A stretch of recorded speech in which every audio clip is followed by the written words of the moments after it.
Hello, subjects of my empire. This is your Emperor Wind Monarch. I've embarked on a quest, a journey to become master musician. With no prior knowledge, I'm traversing the depths of songwriting, instrumentation, recording, editing, mixing, and distribution in the music industry. About this whole streaming journey. Join every step of my way as I transform into a musical prodigy, and finally, when the 400th stream arrives, be witness to the premiere of my very own original song. This is the story of my musical conquest. With that, let the stream begin. And I welcome you all to the 72nd stream. We have been practicing some covers that we did in the past as well as some new ones. Let me just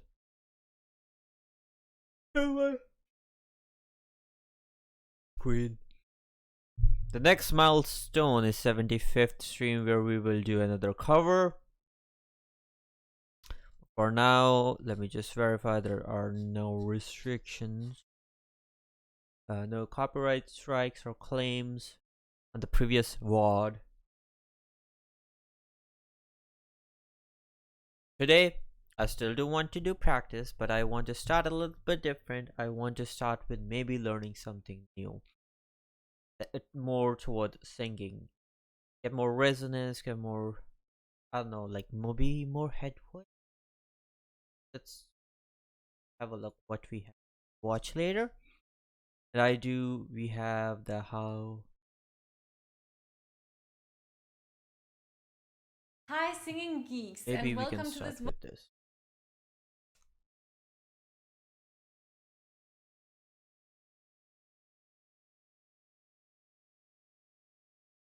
vocal exercise track, which is for you to Air practice on out. singing along notes. So, how this works is that the piano will play one sound, bamba, and then you sing along with that second note, and you sustain that for about 4 measures. Now, as you're singing along, a few notes will come and help you and guide you along the way to stay on that pitch. So basically, it will be like this: bamba,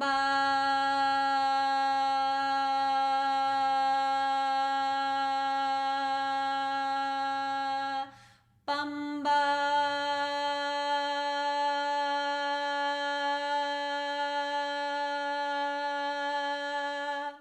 So as you're doing this, remember you want to stay resonant with your tone. You want to keep good breath support. Keep listening to that pitch that you're singing, and don't have a lazy embouchure. Don't start going like this as you're singing the note.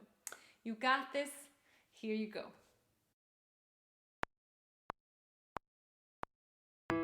Bamba.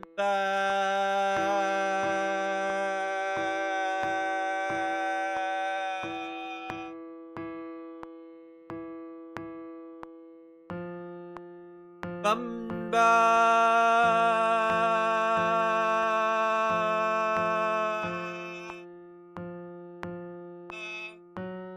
Bamba.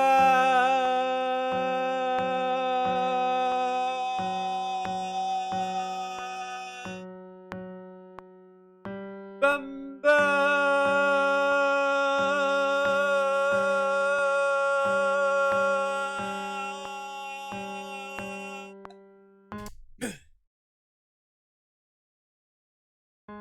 Bamba.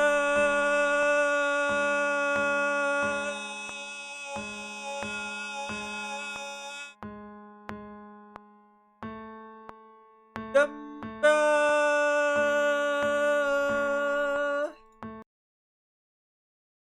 Voice hard.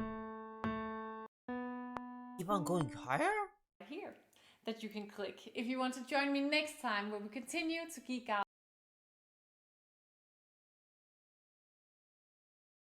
Well, but that's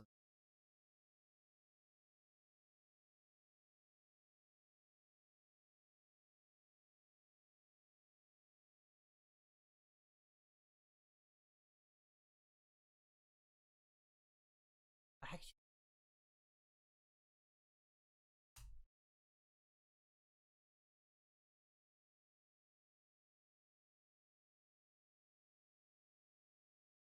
That was the question I had yesterday.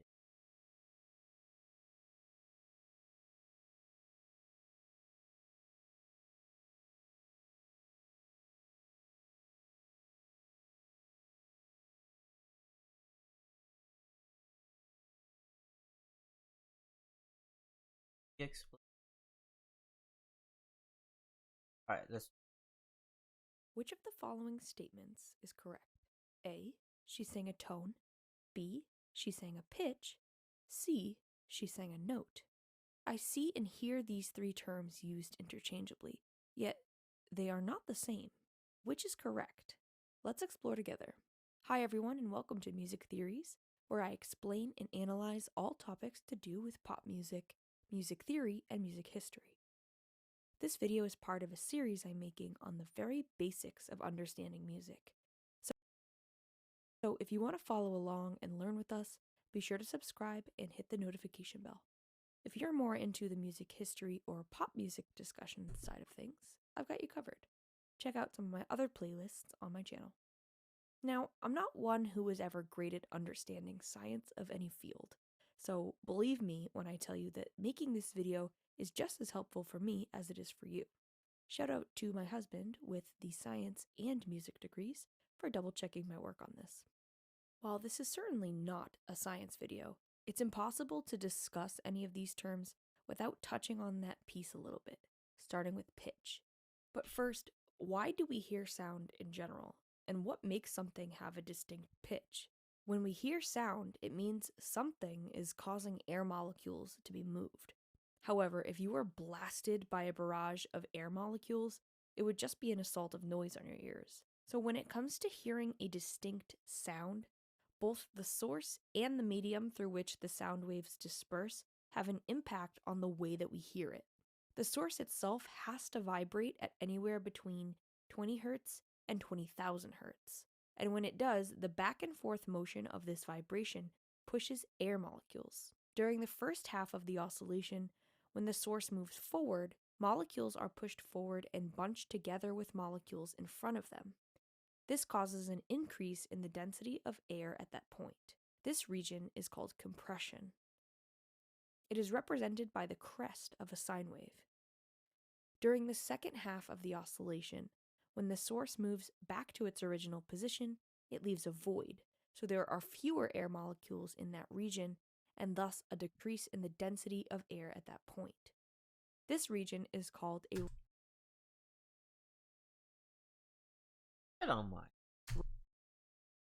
rarefaction.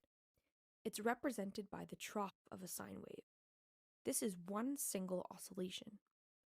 The number of oscillations that happens in 1 second is called the frequency. For example, the pitch A4 has an oscillation frequency of 440 per 1 second, or 440 Hz. Let's listen to that pitch.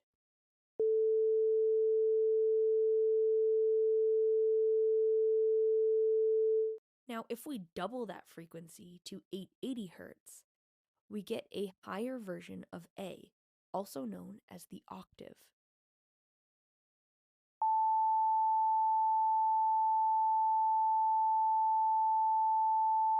Please check out this video to get a more in-depth explanation of the physics behind this. Each pitch that we use in music is defined by its frequency. A single pitch is often represented by a sine wave, but it would be really difficult for musicians to discuss and communicate music by frequency. So musicians developed a system of names for the specific frequencies of these pitches, and that is what we refer to as a note. However, there's a very important distinction between a pitch and a note, which is that notes include more information than just frequency. A note is the written symbol used to indicate duration and pitch of a sound by its shape and position on the staff. This is a staff, by the way. So where a pitch refers to the sound, a note refers to this plus how short or long that sound should be, indicated by what Western So, have no. Oh, that's what. music calls whole notes, half notes, quarter notes, and so on. Or, if you're in the UK, semibreves, minims, and crotchets. Which brings up another problem we're going to talk about in just a second. So while it's not incorrect to tell someone to sing a note, technically, you're asking for something more specific than just a pitch. So what then is a tone? What makes this super confusing is that what many people know as whole steps and half steps, many others know as tones and semitones. Both are correct and they can be used interchangeably, but it's important to distinguish that the term tone is also used in a very specific and very different context. I've created some audiovisual resources to help us understand better. Tone, which is also known as timbre, is how we explain why an A4 on the guitar sounds different than an A4 on the piano. The reason for this is because of the quieter frequencies surrounding the pitch. These are called overtones. I'll be doing a separate, more in-depth video on the overtone series, but for now, here's a quick demonstration of the difference between pitch and tone. Here is an equalizer that demonstrates active frequencies when a pitch is played on the piano. Notice how the largest one sits right where the pitch is intended to be, but surrounding it is a gradient of smaller frequencies. These are the overtones. Gradient of smaller frequencies. These are the overtones. Using the EQ, I'll deaden everything besides the intended pitch. Do you notice the difference? This is a pitch, and this is the tone. Now, I'll sing that same note instead of playing it on the piano. Notice how the tonal quality has changed? Different overtones are slightly more or less prominent from instrument to instrument. This is influenced by things like the resonance space, the material the instrument is made of, the force at which you strike the instrument, and so on. This is why telling someone to sing a tone is technically not incorrect, but also misleading or unclear. Using tone in context of timbre for a singer would be more like, I love the tone of your voice, or could you give me a warmer, breathier tone? In summation, a pitch is what you sing, a note is how you sing it, and tone is how it sounds. I hope all of that makes sense, but if it doesn't, please feel free to ask clarifying questions in the comments. In addition, Alright, that was good.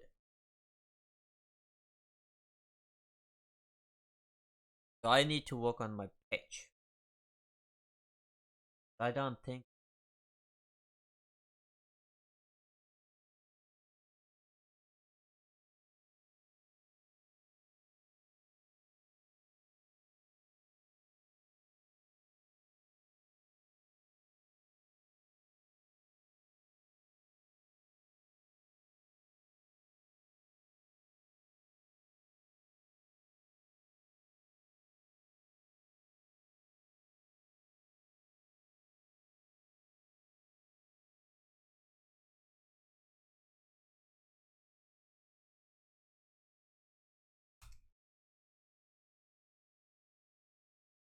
Alright, we can. How to sing on pitch. Hi guys, my name is Ken Tamplin. Welcome to Ken Tamplin Vocal Academy. And it turns out this is a pretty expansive subject because whether you're a professional at the highest level or you're just someone having fun singing in the shower, everyone deals with pitch issues. Now, they may vary in the degrees of pitch, but everyone has to concentrate on their pitch. So if you're out there and you feel like you suck, don't be so hard on yourself. We all work on this stuff. It's not, we weren't born one day just singing in perfect pitch, okay? So, but I want to cover a couple things. The first thing is we have to build this from the ground up. So, as I've said in many of my videos, if you haven't seen my video on diaphragmatic support, please go back and watch that first. You know what? I am gonna watch diaphragmatic. because he has actually talked about that video a lot of times. I don't remember An watching it. understanding of the basic building blocks, the rudimentary and fundamentals of the engine that drives your car, because it's this rudder of the ship that's going to steer that ship, which is the engine, your abdomen, your diaphragmatic support, and the sails that are going to be anchored to this engine that's going to determine our destination and how off we're going to I'm be gonna in watch certain areas. this So one we after. might blame pitch on something else when Okay, it the actually question- started at the core, which was the engine that drives our car, which is diaphragmatic support. So now that I got that out of the way, I want to discuss different timbral sounds or different color that people sing in. So now not everyone is expected to sound the same. Of course not. That's why we're all diverse and we love variety. However, a person that colors or darkens their sound, they're going to sound more flat or below the flat line of a specific note. They're going to sound under pitch compared to someone that has a brighter timbral sound, right? Now, the brighter timbral sound, remember I've said this over and over, ping is king. You really want that bright, it's the la, bright sound, because that bright sound, if we develop it correctly, is the most transparent sound that we could have, and leaving us naked in December snow and seeing the transparency of pitch. So if the sound is colored or covered or darkened, it's easier to kind of muddle your way through and you can't quite hear, you can't really tell the exactness or preciseness of the pitch. Whereas if it's a bright timbral sound, you can. Now I've also said this from day one, way back when I first started teaching. Guys, record yourself and listen to yourself back so you can hear what your mean average of pitch is relative to a chord or an instrument that you're playing, a piano, a guitar, or whatever. Now, I want to discuss this idea of the coloring of the sound, and then I'm going to get into helpful hints on how to get to the pitch correctly. But if there's a guy that comes in and is, oh, and he's real colored, oh, oh, oh, oh, oh, right? There's a big difference in that guy compared to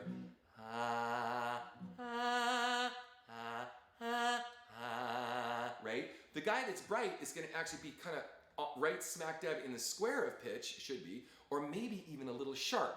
Now, I like to start there because you can develop a lot of bad habits by coloring a sound. Now, does that mean we always sing with a bright timbral sound? No, of course not. We can use color and we can darken sounds for color all the time. But once we've developed that transparency of being able to see in crystal clear, be able to hear that pitch, we can add all the color that we want to the sound. So I recommend starting with a brighter tone. Now, when we go into these Yeah, I've been doing this wrong then, because I've been doing dark. scales, I'm just going to do a simple triad.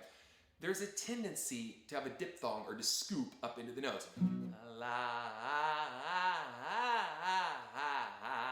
And that's just fishtailing, creating a really bad habit. We really want to get the exactness of the pitch, so we want to go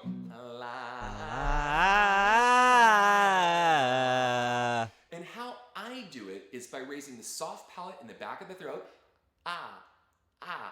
and creating as much space as I can. I come in from behind the note and I drop down on the note instead of pushing up to the note, which has a tendency psychologically to hurt confidence and to think of always pushing, always arduous. So it's kind of funny. When I think of coming down off of a scale, have you ever taken a slinky and you take the slinky, if you use the, no, well, a slinky is, it's kind of like a coil that the children played with. It goes shh, shh, shh, right? I think of taking a slinky and letting it kind of go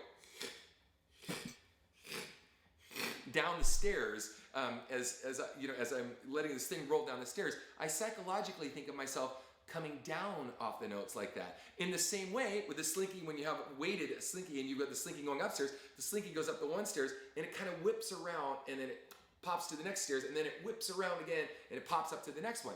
Well, I want you to think of that in the context of how we're about to do these scales, of instead of pushing up to the note, we're going to come in from behind the note and drop down on it. So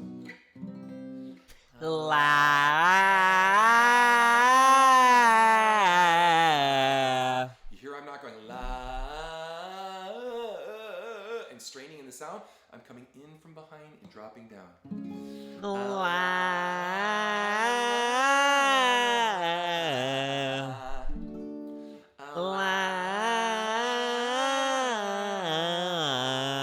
Okay, now, one more thing. It's really good to identify the notes that you're singing right out of the gate. So if I'm gonna go la, la, La, la, la. la, Alright, I can't tell the difference. I have to teach right? my So ear. again, get your recorder out and listen. Am I below the pitch? La, la. Or above it? La, la. Or am I right in the center, right spot on in the ping of the pitch? La, la, la, ah, ah, ah, ah, ah, ah, ah,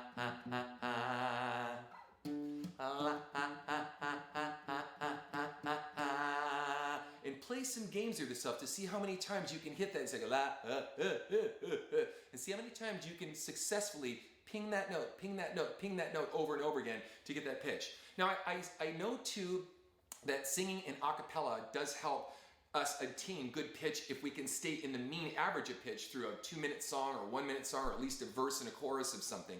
However, we have to develop good pitch habits first with a music bed or an instrument to get the muscle memory first and develop good quality pitch with consistency. Then we can move on and develop even farther by doing a cappella exercises or sing songs in a cappella. So hopefully you guys appreciated this. If you like what you heard, please like and subscribe to my channel, and we have more on your way. Cool. Alright. Diaphragmatic support. That was Question what he is, recommended. how do I breathe Shit, why when is it singing? so high? Well, that's a huge question because the way we naturally breathe is very different than the way we breathe when we want to learn how to sing or when we want to sing well, okay? And there's lots of different types of breathing. I mean, there's ways that runners breathe. They have a very Wait, this is not diaphragmatic support. Sing from diaphragm. Really, Ken? Where's that actual video? Let me see. Hey guys. Let me see if he puts it in here. Adam.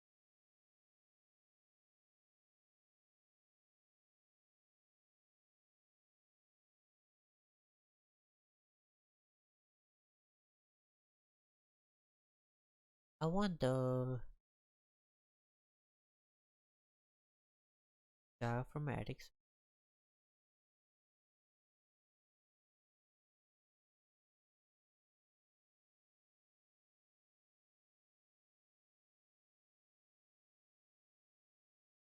Alright. You know Okay, what? the question Just watch is, this one. how Maybe do this is the latest. I breathe when singing? Well, that's a huge question because the way we naturally breathe is very different than the way we breathe when we want to learn how to sing or when we want to sing well, okay? And there's lots of different types of breathing. I mean, there's ways that runners breathe. They have a very specific way that runners breathe. There's a way that swimmers breathe when they go to take a breath and how they pace out their breath underwater and then they take their stroke and so forth.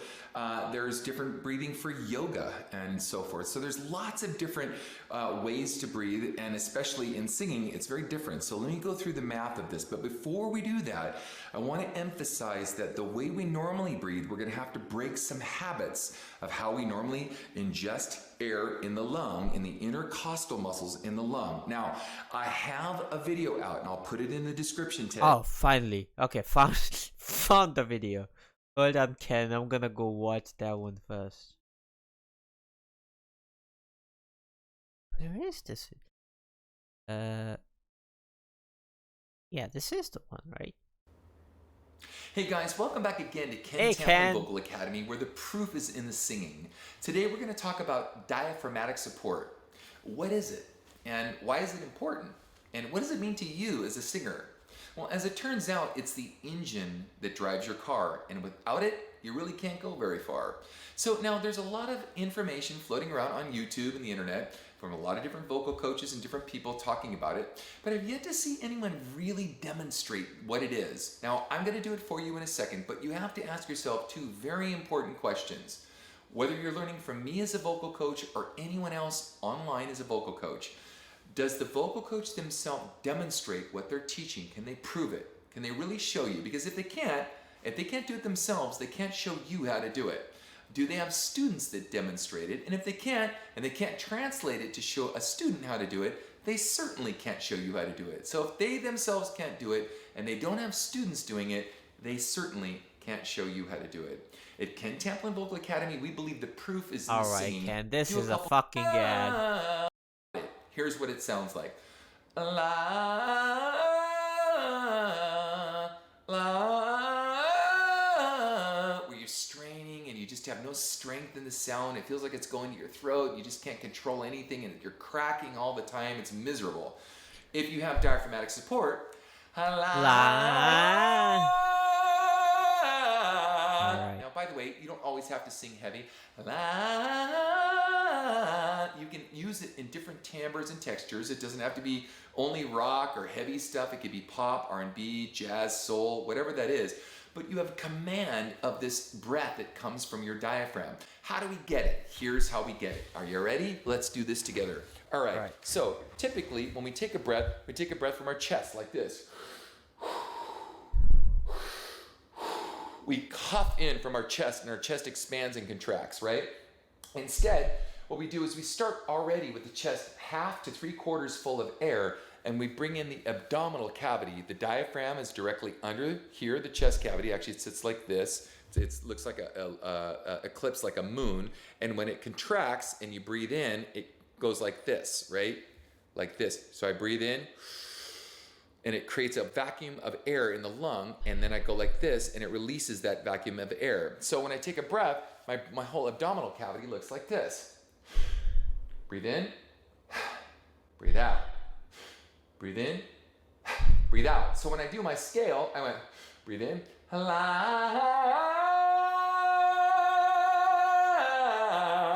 I pull in on that sound that gives me that strength As I think I've been doing this my whole life. that I need that's required. Now, I cover all of this in my singing course, How to Sing Better Than Anyone Else. It's not just one or two of these little things that are required. There's a lot of things that go into this that's really important. I cannot got the diaphragmatic support, so Breathing for diaphragmatic support, or it's called diaphragmatic support, how we breathe.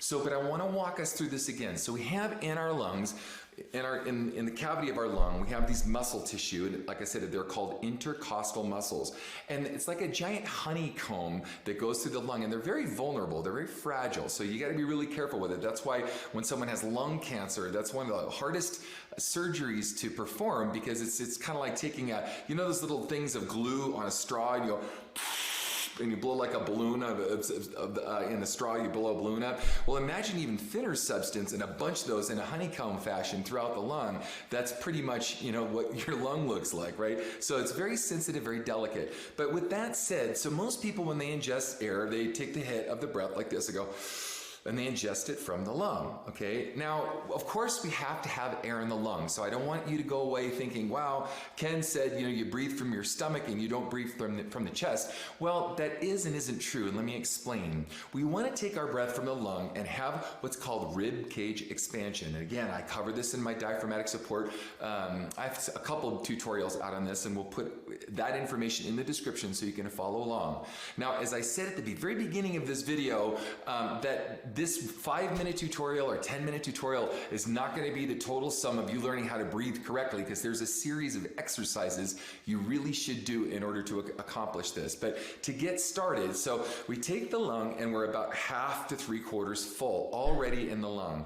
So kind of imagine walking around, you're like a proud peacock. You're kind of walking around heavy, chest out, whatever, not out like this, but full, half to 3/4 full. Now your spine, again, really shouldn't be lurched over or hunched over like this. It really needs to be straight up, and your neck needs to be straight. So think of really good posture, because it's very important. So posture for singing. So we get our posture together so it can sustain and support this concept of rib cage expansion, okay?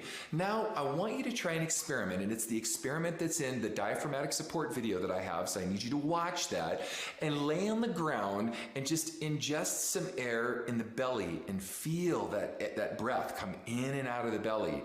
Now what you're going to notice is that when you're laying back on your back, right? That your rib cage is already split open. It's already in an open state, all right? It's already expanded and not contracted like when you exhale. So it's expanded. And that when you're able to relax and put your head on the ground and you can feel this breath coming in and out of the abdomen, that is a good start to really understanding how the actual breath itself works. Now, where a lot of people get frustrated is they don't understand the strength required in that breath in order to be able to sustain good quality singing and have that be the engine that drives your car to give you the strength to be able to sing clearly and powerfully and create longevity. And we're going to have a whole tutorial on longevity because we got asked a lot of questions about things like that. So, but anyway, so you take this breath and just lay there for a little while and control that breath on the ground and watch yourself. Watch the video that I have. And then I want you to do a couple simple triad exercises. Laying on the ground, you're going to do I think I've done the link on the ground. Not from Ken's, but from Victoria's tutorial. Sit up, and you're going to do a simple scale on an ah vowel or an easy vowel, and you're just going to go, you're going to take in the breath, the belly's going to come out, and you're going to go,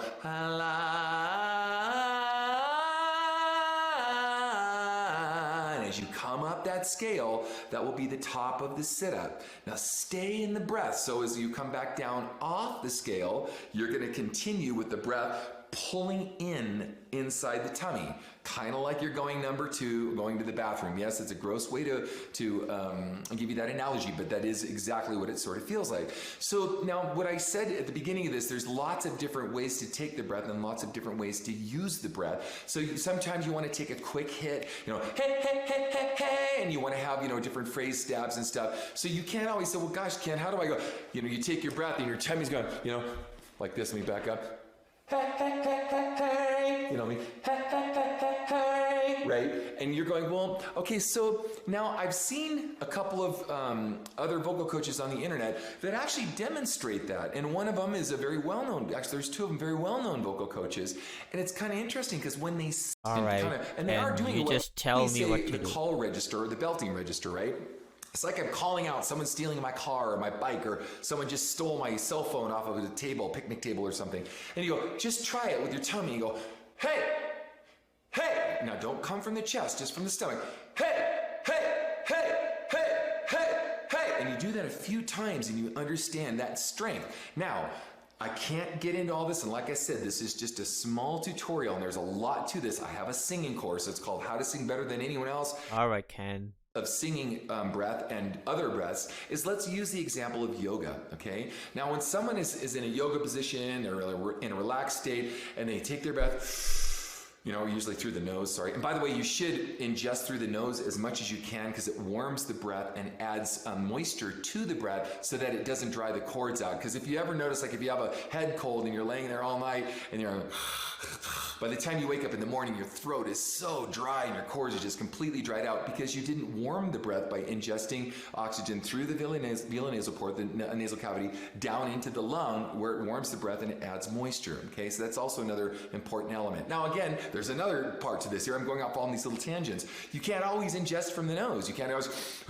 you're running around on a stage. Well, how are you going to be able to breathe through the nose all the time? Well, you can't. You just do it when you can, as best as you can, and as often as you can. Okay, let's get back to this breath now. So yoga position. So taking in the breath in a yoga position, you take in the breath. Well, the exhale is the relaxation response, right? So you take in the breath like this, and you do diaphragmatic breathing. You breathe in through the belly.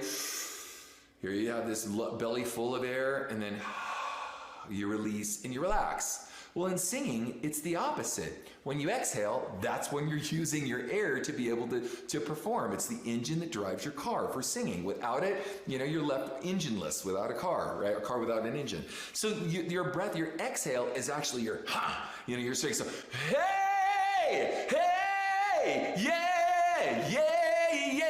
Right? So every time you take that breath and you pull in the sound. Now, you're going to get a lot of vocal coaches saying, oh, that's wrong. Don't listen to that guy. He's crazy. You want to be in a relaxed state at all times.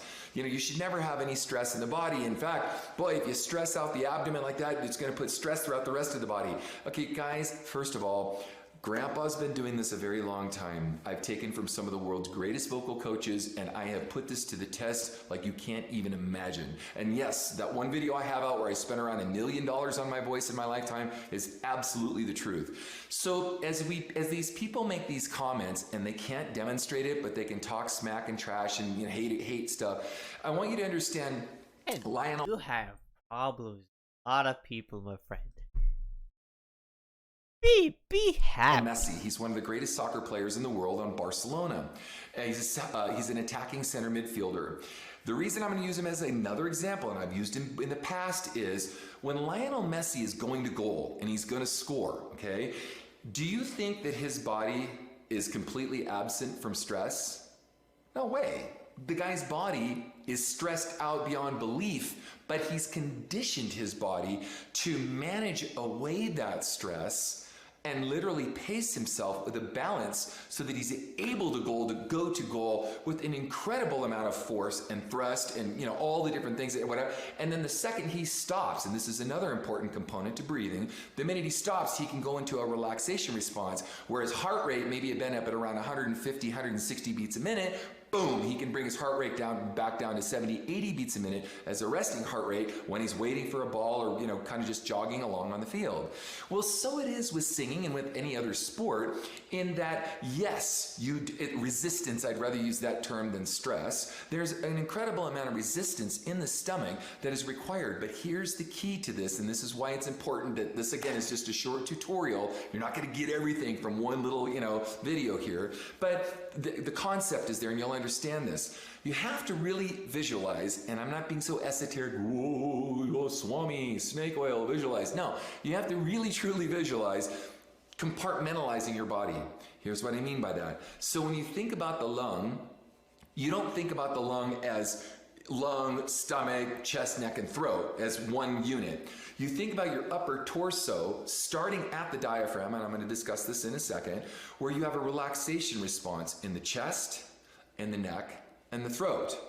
Now, we're going to talk more, and you're going to see my video on open throat technique. And I've been preaching this for 30 years, and it's finally coming to light. The open throat technique. Guys, I think I kind of almost coined that phrase. I know it's an old bel canto term, but that and glottal compression and a lot of these different things, tongue to the base of the jaw. I've been talking about this a long time, and now other people are finally coming along and, regurgitating and, representing a lot of the stuff I've already said for quite some time. Yet they still don't get all the concepts and how they work together in concert with each other. But that's another sidetrack. Let me just get back onto this. So anyway, so you have to separate your body, and your upper torso has to be in a relaxed state. That's why you have to have build muscle memory for your lungs to be in a 1/2 to 3/4 full state, and you have to manage your stomach and try to imagine that your stomach is doing all the work, and you're able to shake off this stress and from the resistance that's happening in your stomach. That is the key. That, gang, is the key on how to not mount stress throughout the body. It's not that you avoid strength in the stomach altogether. That's utterly ridiculous. It's that you're able, like Lionel Messi going to goal, you're able to manage away that stress into a relaxation response. Now, let's get to the diaphragm. So the diaphragm, it looks like a crescent moon. It's directly underneath the rib cage. It's like this, under here. And when you take a diaphragmatic breath, let me show you it works. So when I take the breath, it goes... And it goes, and it looks like this. So when it expands and contracts, and when it goes like this, that concave, I wish I could kind of make it look like this, right? That concave part of the diaphragm, if your lungs if you have them, again, built muscle memory in the lung to stay full, it builds a vacuum inside the lung so that you have a snap response of air when you want to go, hey! You have all this incredible amount of strength. Now, why is that important? Well, it's important because if you try to do it from the lung, what did I say at the very beginning of this? That the lung is very fragile and very sensitive. It's not that it can't be made strong or stronger, but it carries nowhere near the strength and capacity of your transverse abdominis muscle that runs through your stomach, on and through the back, and sciatica down your back, and all the different muscle structures that you have in the stomach that can handle far more of a load and have a much greater stamina or built-in stamina within the stomach itself rather than huffing and puffing from the lung. That's why most of you out there, when you go to sing a song, you only last 2 songs, 3 songs, 4 songs, and you start to build and mount all that tension in the throat closes down, you pinch and cramp in the throat, you start squeezing, and choking off the vowels that you're singing or whatever, which creates this vicious cycle of this this response of just like choking down or clamping down on your vocal folds. Now that's also why I want to talk about on another video the ah vowel, because once you've established this amazing stream of air from the stomach, once you hit the glottis, which are your vocal folds, with this air, you can't hit it. You have to build in, again, muscle memory for good open throat technique to keep the throat open so the throat doesn't cramp down and clench down, and building muscle mass up into the throat where you feel like you're choking on your vowels, okay? So like I said, this is just a very quick overview on how all this stuff works, but it's really helpful to understand the mechanism. So again, we have posture. We have our lungs fill half to 3/4 full. We have a relaxation response between the chest, neck, and throat that we really have to concentrate on. We take in the breath from the belly, and then we bring in that breath with all the strength that we have. And between each breath, again, very different. When I said about the doing sit-ups thing and doing the triad when you're singing and doing sit-ups, is most people when they do sit-ups, they do crunches and they go, rah, rah, rah, rah, right? And then they have a really tense abdomen. Well, again, that would be true for the other vocal coaches out there that say you're building up tension, and then it's going to translate through the body. Actually, no, that's not true. What you do is, after each sit-up, when you go back down on the ground and lay down, you completely relax the body. Get your hands in there. Grind into your stomach if you have to relax your abdominal muscles in order to be able to create that relaxation response so that you can come back up for another sit-up and not overuse this muscle structure. If you don't do that, it's like a guy doing barbells, and here's his barbells. I guess he's doing, sets of 10. Let's say I'm number 10, and that my resting part is here while I'm holding on to all that weight, and I'm not really relaxing and resting the muscle. Then I don't really rejuvenate that muscle, and it never, resuscitates or rejuvenates to the point where I can come back fresh and do it again. Okay, if you like what you heard, please like and subscribe to my channel, and check out my singing course. I've got a singing forum that has around 10,000 people in there. Right, okay. So, yeah, I'll try this one now. This is really good, diaphragmatic explore. I think it is important. The call belting has some, but I get the point. So what I'm gonna do. Another thing was, let's start with the high pitch version. And then we can bring that down, more happier, and that the song obviously breakfast.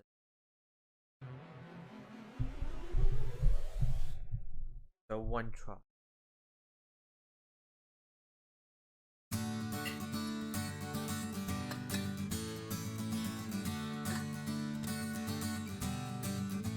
You say we got nothing in common, no common grounds to start from, and we are falling apart.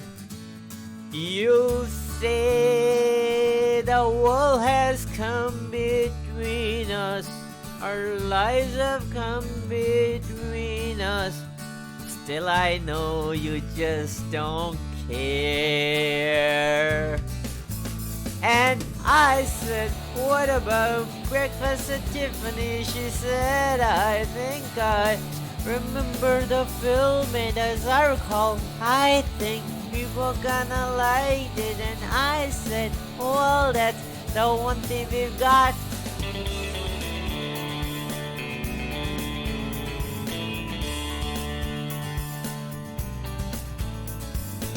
I see you, the only one who knew me, but now your eyes see through me.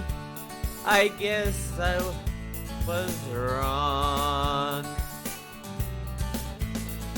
So what now? It's plain to see we are over, and I hate when things are over.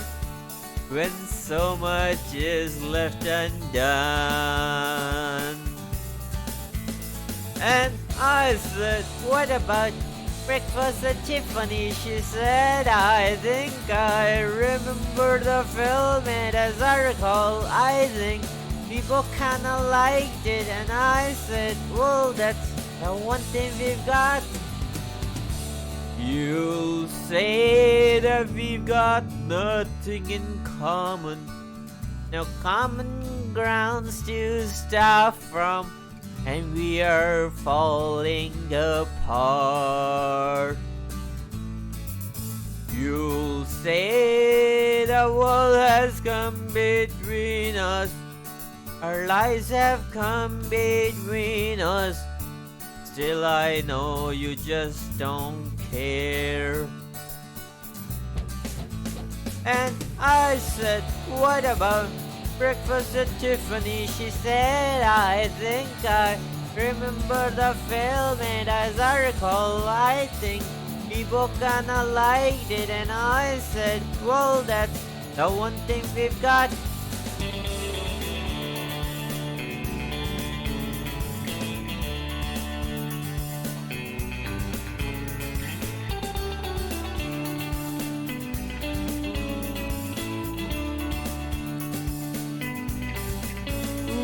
And I said, what about breakfast at Tiffany? She said, I think I remember the film, and as I recall, I think people kinda liked it. And I said, well, that's the one thing we've got. And I said, what about breakfast at Tiffany? She said, I think I remember the film, and as I recall, I think people kinda liked it. And I said, well, that's the one thing we've got.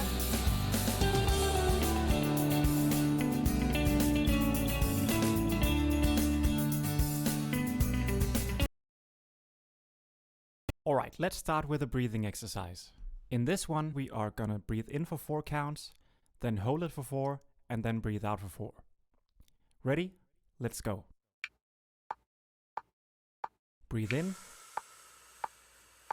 Hold it. Breathe out. Pause. Breathe in. Hold it.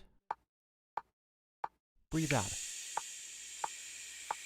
Pause. Breathe in.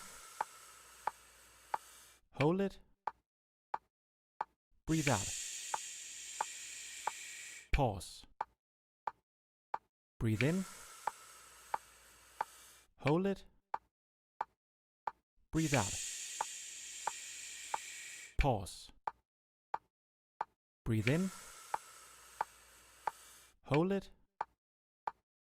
Breathe out. Okay, the question is, how do I breathe?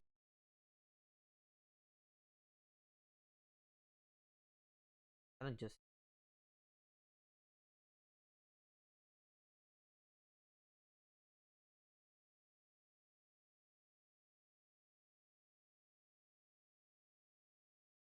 Welcome to Sing Geek. Today we're going to work on opening up your voice by raising your soft palate. Hi, my name is Ronnie Peterson and I'm here to geek out on your voice. Learning to raise your soft palate will give you a more full and resonant tone in your voice. It will help you get rid of nasality and it will help you reach some of those higher notes by creating more resonant space.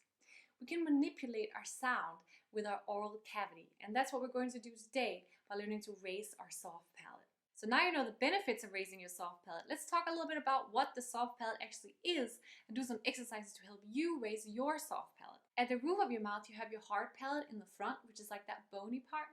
And then as you go further back where it gets soft, it's your soft palate. At the end of the soft palate, that thing that hangs down in the back, it's your velum. When your soft palate is lowered, you can breathe through your nose. But when the soft palate is raised, it closes this nasal port, as we call it. So you can see if you want to get rid of nasality, for example, closing that nasal port makes it so that the sound can't travel into your nose. That's pretty cool. We're about to look into my mouth. I just wanted to warn you because I know it can be a little bit gross, but my goal really is to get you to learn how to raise your soft palate, and I think seeing how it works really gets you there. So here next to me you can see that my soft palate is lowered, and now it is raised and lowered, and it is raised again. That's how it looks like from the inside. Let's do 2 exercises to help you raise your soft palate. In the first exercise, you're going to feel your soft palate raised with your thumb. And in the second exercise, you're going to hear the difference between when your soft palate is raised and when your soft palate is lowered. So in this first exercise, you are going to be putting your thumb in your mouth. So just wash your hands, or at least wash your thumb before we do this. So it's going to go in different steps. We're first going to feel the hard palate, then we're going to feel the soft palate, and then we're going to yawn to raise the soft palate and feel that raise with our thumb. So let's feel the hard palate. And scooch it back, and not too far back. Don't get sick. Let's try it. I feel the soft part. Now we're going to yawn and feel it raise. Ooh. Fucking gag. Start. Put sound effects if you want. Okay, so I definitely felt my soft palate raise, especially right at the tip of my thumb. I felt it go up. You can also do like a surprise face, like that also helps you raise your soft palate. So try that out. Okay, let's practice making sound with your soft palate raised. So what we're going to do is that we're going to sing hung, so that all your sound comes out your nose. I can show you that it comes out my nose by doing like this. Hung, right? It's all coming out here. And then we're going to switch to an ah sound. Hung, ah. You can check that it's all coming out here by plucking your nose. So Okay. the sound did not change the sound. That means that the sound is coming out of my mouth. Let's try that together. I just did. Hung, Hung,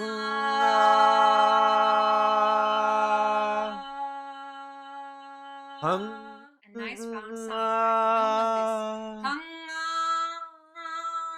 no. Hung, yes, please, we want that. Hung, great work, guys. The next step is to start practicing this in your songs. As with everything else that we do, we can overdo it. So be careful that you're not raising your soft palate to the point where you feel constricted in your throat. That's not the point, right? What works for a lot of my students is to do the singer's smile, where you sort of smile from within, and that raises your cheeks, it raises your soft palate and your eyebrows, and that usually puts your soft palate in a pretty good place. If you have any questions about this, ask them in the comments below. Maybe someone else had the same question, and I love to geek out on that stuff, so bring it on. And if it was your first time here today, I invite you to subscribe. Join me here at Sing Geek every week as we continue to geek out on your voice to create the sound that you want. Really good. Not gonna. I have watched the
breath support. It was kind of Welcome basically to Sing Geek. diaphragmatic support, Today but you're I going want to to learn how compare to both sing of with them. breath support so that you can start having control over your voice, singing with a nice strong tone, and stop straining your voice when you're singing. We're going to do 2 exercises. Let's get to it. Alright, Rania. Hey all, my name is Rania Peterson and I'm here to geek out on your voice. Now, breathing technique is great to geek out on and it's obviously super fun to practice, but it only really helps you as a singer if you're able to connect it to your voice and use it when you sing. You've probably heard someone say before, sing from your diaphragm, don't sing from your throat. And you're like, yes, that's... Wait, what's the difference? In this first exercise, my goal for you is to get you familiar with how breath support feels, so that you know how it feels when you're doing it, singing from your diaphragm, and when you're not doing it, singing from your throat. That way, once you know the feeling of support, you can hold on to it as you sing.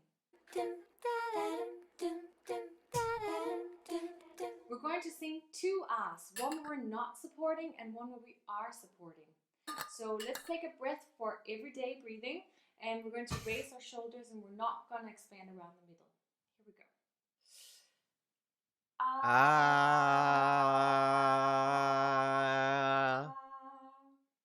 Now, it's not necessarily that this sounds bad, bad. It's but I just wasn't not able to get a very good. steady tone in my voice, and I wasn't able to get that full sound that I wanted.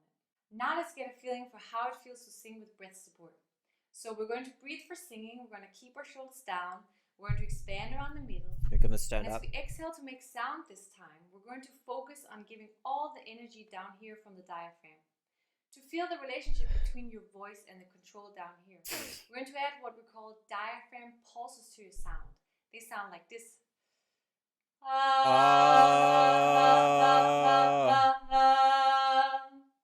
So when you do that, be careful not to go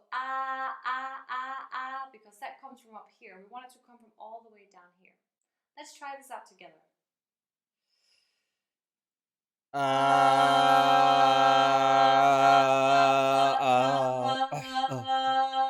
Can't do that. One more time.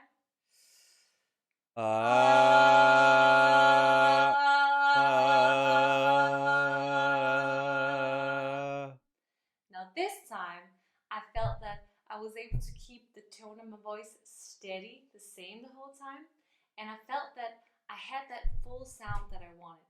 That was fun. Feel free to go back and do the diaphragm pulse a few times. If you're able to do that, then you're able to connect your breath support to your voice. Now let's do an exercise to practice keeping your support throughout your phrases. This will really help you using it when you sing, which is the ultimate goal here, right? As you do this exercise, I recommend that you stand in front of a mirror so that you can monitor your posture and also your breathing technique. The exercise, it goes like this. Pa pa pa pa pa pa pa pa pa. I see a lot of my students, when they get to that top note, they tend to lose their support. If you feel like that happens to you when you're up there, try adding a diaphragm pulse like we did in the previous exercise. It will help you connect and it will help you get a feeling for how much support you Can't need to do make the that diaphragmatic nice, full, pulse, controlled Rania. sound. Let's do the exercise. Hold on. Let me put it on for watch later. I'll come back to this. Pa Pa pa pa pa pa pa pa pa. Pa pa pa pa pa pa pa pa pa. Pa pa pa pa pa pa pa pa pa. Pa pa pa pa pa pa pa pa pa. Pa pa pa pa pa pa pa pa pa. Pa pa pa pa pa pa pa pa pa. Pa pa pa pa pa pa pa pa pa.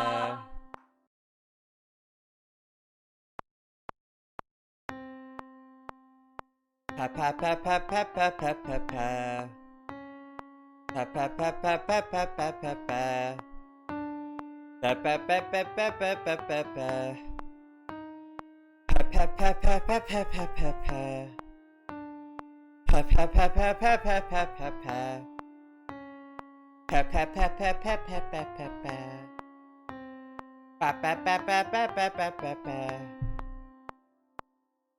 Great work today, guys. I hope you were able to connect your breath support Alright. to your voice and feel some of all those benefits Thanks, of using Rania. breathing technique. I when think you I sing. still have to Feel come free back to come you back to and use understand this again. track Yes. anytime you like to keep practicing. Awesome. Appreciate it, Rania. Alright, well. With that, stream has come to an end for now. I hope you have enjoyed the stream today. As we part ways for today, I want to wish you all a safe and a wonderful I want to wish you all a safe and a peaceful night ahead and a wonderful day. Remember my subjects. We will meet again on the next stream tomorrow with adventure, learning, and music will continue. Until then, farewell and may the wind be at your back. This is your Emperor, Wind Monarch, signing off. Bye bye.